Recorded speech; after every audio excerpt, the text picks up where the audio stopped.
Naomi, Chen, and the fluffy koala.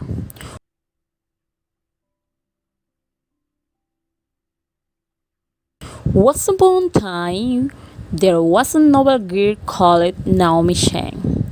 She was on the way to see her cousin Katie Russell when she decided to take a shortcut through Weston Woods. It wasn't long before Naomi got lost. She looked around, but all she could see were trees. Nervously, she fell into her bag for her favorite toy, Molly, but Molly was nowhere to be found. Naomi began to panic. She felt sure she had pocket Molly. To make matters worse, she was starting to feel hungry. Unexpectedly, she saw Fluffy Koala dressed in a blue jacket disappearing into the trees. How on? Doesn't know me. For the want of anything better to do, she decided to follow the peculiarly dressed koala. Perhaps it could tell him the way out of the forest. Eventually, Naomi reached the clearing. In the clearing were two houses, one made from sweet potatoes and one made from chocolates. Naomi could feel her tummy rumbling. Looking at the houses did nothing to ease her hunger. Hello, she called. Is anybody there? Nobody replied. Naomi looked at the roof on the closest house and wondered if I would be allowed to eat somebody else's chimney. Obviously, it would be impolite to eat a whole house. But perhaps it would be considered acceptable to nibble the odd feature or lick the own feeding. In a time of need, a cackle broke through the air, giving Naomi a fright. A witch jumped into the space in front of the houses. She was carrying a cage. In the cage was Molly. Molly! Shouted Naomi. She turned to the witch. That's my toy! The witch just roared. Give Molly back! Cried Naomi. Not a year, Nelly! Said the witch.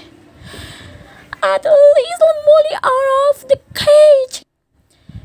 Before she could reply, the fluffy koala in the blue jacket roared in a front footpath on the other side of the clearing. Hello, big koala, said the witch. Good morning. The koala noticed Molly. Who is this?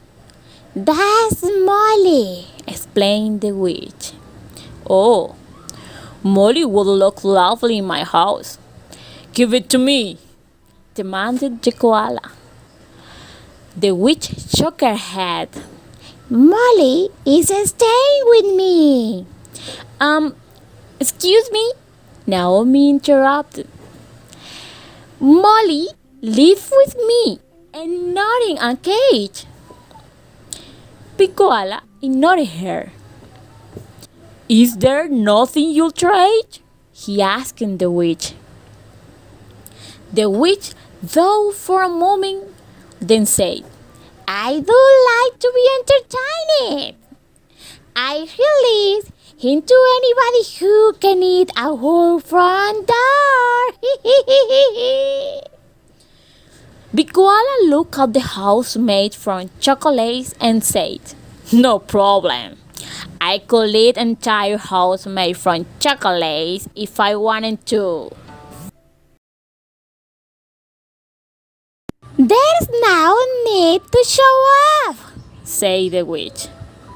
Just in one front door and I let you have Molly. Naomi watched, feeling very worried. She didn't want the witch to give Molly to Big Koala. She didn't think Molly would like living with a fluffy koala, away from her house and all other toys. Big Koala put on his bib and withdrew a knife and fork from his pocket. "I'll eat this whole house," said Big Koala. "Just you watch." Big Koala pulled off a corner of the front door of the house made from chocolates. He gobbled it down smiling and went back for more. And more. And more. Eventually, Big Koala started to get bigger, just a little bit bigger at first. But after a few more forkfuls of chocolates, he grew to the size of a large snowball. And he was every bit as round. "I don't feel too good," said Big Koala. Suddenly, he started to roll. He'd grown so around that he could no longer balance. "Help!" he cried, as he rolled off down a slope into the forest. Big Koala never finished eating the front door made from chocolates, and Molly remained trapped in the witch's cage. "That's it," said the witch. "I win! I get the kid Molly!" "Not so fast," said Naomi. "There's still one front door to go. The front door of the house is made from sweet potatoes, and I haven't had a turn yet." "I don't have to give you a turn," laughed the witch. "My game, my rules." The woodcutter's voice carried through the forest. "I think you should give her a chance. It's only fair." "Fine," said the witch. "But you saw what happened to the koala. She won't last long." "I'll be right back," said Naomi. "What?" said the witch. "What's your thing of impatience? I thought you wanted Molly back." Naomi ignored the witch and gathered a hefty pile of sticks. She came back to the clearing and started a small campfire. Carefully, she broke off a piece of the door of the house made from sweet potatoes and tossed it over the fire. Once it had caught and cooled just a little, she took a bite. She quickly devoured the whole piece. Naomi sat down on the nearby lawn. "You failed," cackled the witch.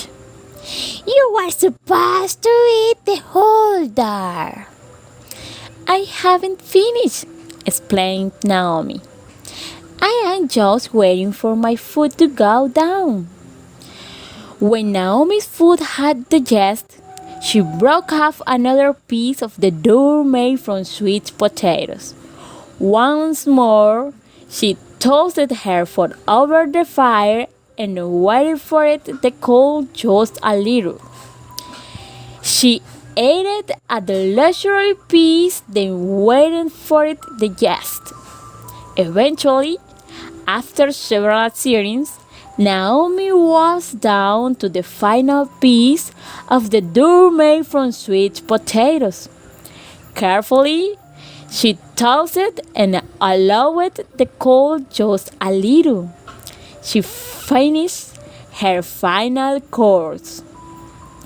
Naomi had eaten the entire front door of the house made from sweet potatoes. The witch stamped her foot angrily. "You must have tracked me," she said. "I don't reward cheating." "I don't think so," said a voice. It was the woodcutter. He walked back into the clearing, carrying his staff. "This little girl won't fail in the squares. Now, another Molly, or I will chop you rustic in half." The witch looked horrified. She grabbed her broomstick and placed in the baking hair. Then, huffing, she opened the door of the cage. Naomi hurried over and grabbed Molly, checking that her favorite toy was alright. Fortunately, Molly wasn't harmed. Naomi thanked the woodcutter, gave a quick souvenir, and hurried on to meet Katie. It was starting to get dark. When Naomi got to Katie's house, her cousin threw her arms around her. "I was so worried," cried Katie. "You are very late." As Naomi described her day, she could tell that Katie didn't believe her. So she grabbed a napkin from her pocket. "What's that?" asked Katie. Naomi unwrapped a doorknob made from chocolate. "Pudding," she said. Katie almost fell off her chair. The end.